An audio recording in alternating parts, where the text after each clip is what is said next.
함께 기도하시겠습니다. 예수를 죽은 자 가운데서 살리신 이 영이 너희 안에 거하시면 그리스도 예수를 죽은 자 가운데서 살리신 이가 너희 안에 거하시는 그의 영으로 말미암아 너희 죽을 몸도 살리시리라. 거룩하신 하나님, 은혜와 도우심에 감사합니다. 하나님께 세우시고 함께 하시고 붙드시는 삶으로 서게 하여 주옵소서. 오늘도 주의 말씀으로 저희들의 영혼의 복과 은혜를 더하시며 주의 뜻을 이루는 삶이 되게 하옵소서. 예수님의 이름으로 기도합니다. 아멘. 네, 찬송가 320장 2절 찬송 드리겠습니다.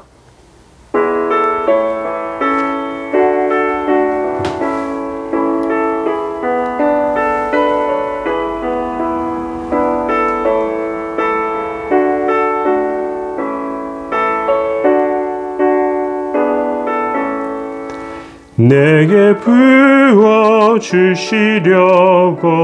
은혜 예비하신 주 그의 은혜 채워주사 능력 있게 하소서.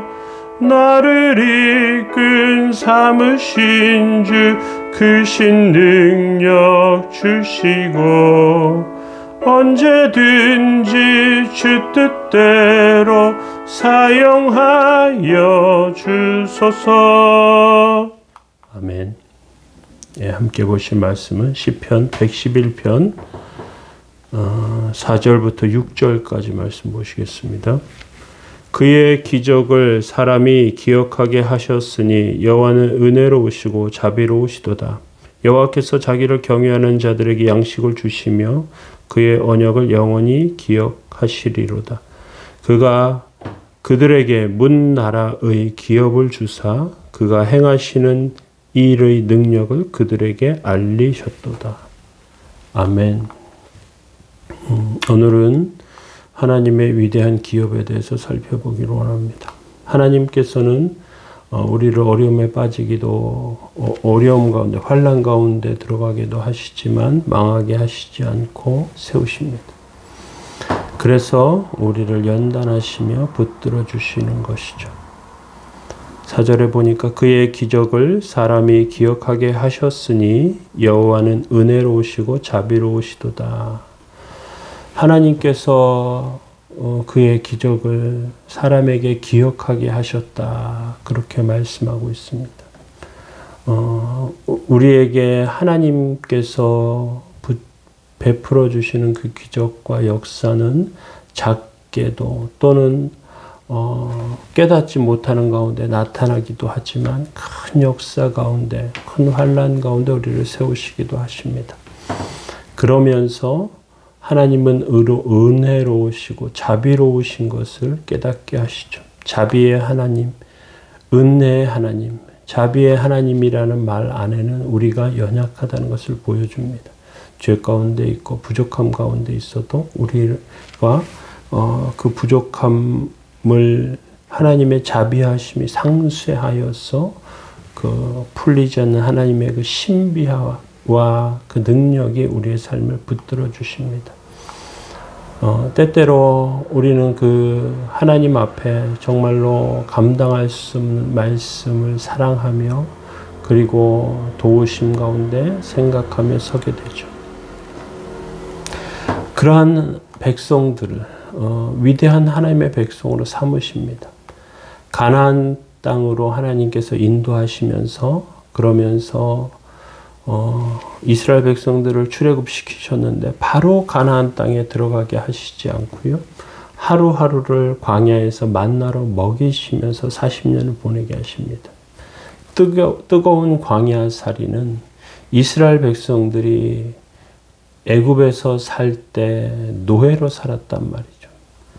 뼛속까지 노예 근성이 가득한 심령들이었는데 하나님께서 정말로 붙드시고 세우신 것입니다. 완전히 신앙과 삶을 갱신시켜 주시는 것이죠. 때때로 우리가 하나님 믿고 예수님 믿을 때 한 방에 모든 것이 해결되는 것을 원합니다. 주기도문으로 우리가 기도합니다. 여러 해 먹을 양식, 안정된 직장, 세상의 성공을 위해서 기도하게 하시지 않고요. 일용할 양식을 위해서 기도하게 하시는 것. 우리에게 풀리지 않는 신비와도 같은 것이지만 이렇게 하면서 하나님 앞에 하루하루 매달리게 하시고요. 서게 하십니다. 그렇게 서면서 세워지는 것이죠. 그래서 5절에 보니까 여호와께서 자기를 경외하는 자들에게 양식을 주시며 그의 언약을 영원히 기억하시리로다. 자기를 경외하는 자에게 몇십 년 먹을 양식을 주신 것이 아니라 하루하루 먹을 수 있는 것을 주십니다. 하나님의 말씀을 붙들 때 그분의 능력과 우리는 연결되고요. 부족함 가운데 계속해서 구하면서 하나님의 뜻을 발견하게 됩니다. 성공해서 한 방에 모든 것을 이루게 살게 하시지 않았습니다. 썩을 것을 쌓아두라고 그렇게 하시지도 않습니다. 살아있는 하나님의 말씀으로 하루하루 주님을 의지하라고 하십니다. 그래서 우리가 떡으로만 사는 것이 아니고 하나님의 입을 통해 나오는 말씀으로 산다고 성경은 깨닫게 하시는 것이죠. 농사 짓는 사람들 중에서 세상 농사도 잘 짓지만 하나님 농사를 잘 지어야 합니다. 우리는 세상에서 주의 뜻과 은혜를 구하면서 살지만 하나님의 뜻을 잘 구하면서 승리해야 합니다.